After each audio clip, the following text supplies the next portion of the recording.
this week on the limits of public protest. Here are some photos from a public union demonstration.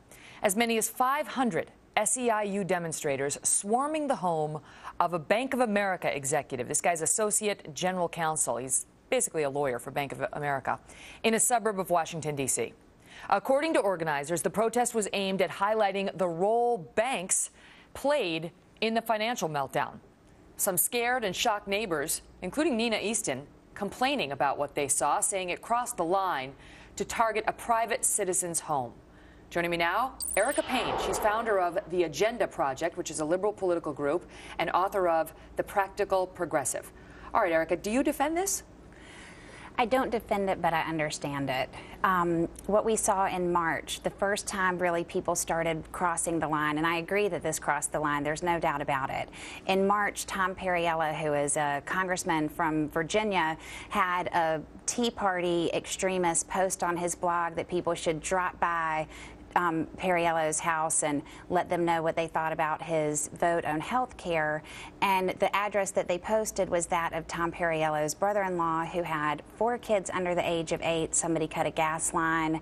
You know, so both sides of the aisle are really crossing the line here. Okay, so that was one post by one person. This is hundreds. Look at the picture. Hundreds. 14 buses of people showed up and stormed this house. Inside is, I believe, a 14-year-old boy by himself, calling to the neighbors saying, "I'm scared and I don't know what to do." In no world is that acceptable. Am I wrong? No, I couldn't agree with you more. It's absolutely not acceptable. So how do you equate that? How do you equate hundreds of people from the SEIU doing? Okay, that's one cutting a gas line that could have caught a house on fire. But is that 500 people storming a home? Like that's one person we assume who posted that online. I'd rather have 500 people in my house than have a gas line cut where I have 4 kids under the age of 8. But I mean, I'm not defending that behavior. Right, I'm just saying it takes a lot to motivate 500 people to get on buses and go to somebody's house. But that's the biggest point here is like what, you know, are 500 people showing up because, you know, they'd rather show up at somebody's house than go have a picnic or do something else. I mean, no, they're showing up because this is a really desperate time for people. We have 8 million people lost their jobs as a direct result of the financial crisis. Well, how does this help? And doesn't this undermine their message? Doesn't this make people look at the SEIU and say, I don't want anything to do with that organization, and look at Bank of America and say, and believe it or not, they may have accomplished people looking at Bank of America and saying, oh, poor bankers. Well, I think before they get too sympathetic with the bankers, especially those at Bank of America, they should think about the $300 billion of bonus dollars that they paid out in 2009. So, you know, why is it this guy's fault? This guy's a lawyer. He's not even the guy who's behind this whole thing. This is the guy is the number 2 lawyer at Bank of America, and he's one of the senior management team, and he's one of the senior management team who made a decision to join other banks and spend $600 million on lobbyists in the last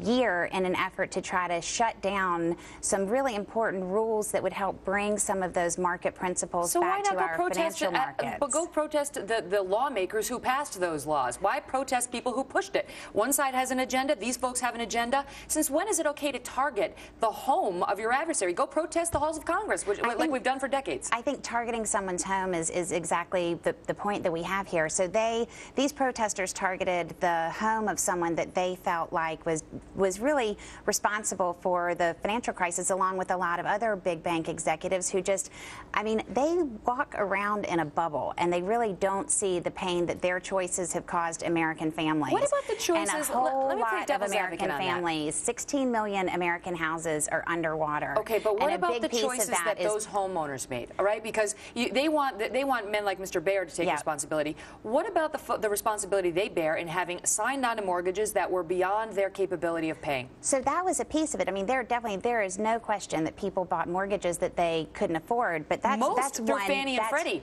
not as many through Bank of America. 100%. Fannie and Freddie needs to be reformed. There's no doubt about that. So go protest Barney Frank. What happened was when you securitized those loans through the derivatives market and the subprime started to crash, then the whole housing market started to crash. So there are a whole bunch of people out there. But what you're saying is people there are a took whole bunch of people whose homes are underwater, who could afford the mortgage that they went into. No, what you're saying is that they took on risky mortgages and they didn't think the risk would materialize. It did because of the actions of people like Bank of America. That's your argument. That's not what I'm saying. What I'm saying is that a small portion of people took out mortgages they couldn't afford. Right. And when those mortgages were put into the securitization market, and then the banks froze up because these instruments were not properly priced. And so what then ended up happening was it dragged the whole thing down. So there are a bunch of Americans out there who are collateral damage. I can speak to this. You know? I actually am one of those people who took on a mortgage under one of these crazy loans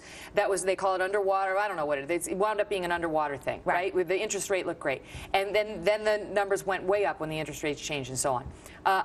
What did I do? I paid my mortgage. I didn't storm the home of somebody saying, you forced me to take on this mortgage, and now I'm going to terrorize you and your family. I mean, I know not everybody was able to pay it when the rates went up, but why blame Bank of America? Why not look to yourself and say, the next time I'll know better. I will know not to extend myself beyond the point that I can handle. Yeah, so here's the thing. I don't think people should be taking out mortgages that they can't afford. There's no question about it. But there is something that links their bad decision with an effect on my home price when I'm a person who hasn't done anything wrong. And the thing that links those is the securitization market. Yeah. And so these banks are trying to keep the same kind of opaque, you know, trying to stop the derivatives market from going, from being traded on exchanges, that kind of thing. So they're trying to, spending $600 million trying to make sure that the rules continue to not work for most people. Well, I mean, it's really disturbing no matter what your viewpoint is. The thing you point out with the guy online and hundreds of people feeling comfortable. And just so you know, Mr. Bear was at a Little League game with his other child and came home to his upset teen in the house, barricaded. He made the decision to leave his younger child around the corner by himself because he didn't want to subject him to that mob, and had to go through saying, please excuse me, and, you know, I got to get to my son. I'm glad Tom Perriello's family found the cut gas line before something worse happened. But you know, you seem to be dismissing what this man went. I feel for Tom Perriello, but why do you dismiss this? Why do you keep focusing on Tom Perriello? This just happened. This guy's kid was just surrounded by this mob. Yeah. Doesn't that upset you? It upsets me, but I want to make sure that we realize that there are problems on both sides of the political aisle, so that we can come back together and think about the fact that we have a lot of problems that we need to face. All right, Erica, thanks so much. Thanks a lot. Well, when Mexico's president attacked the laws of one of our states, half of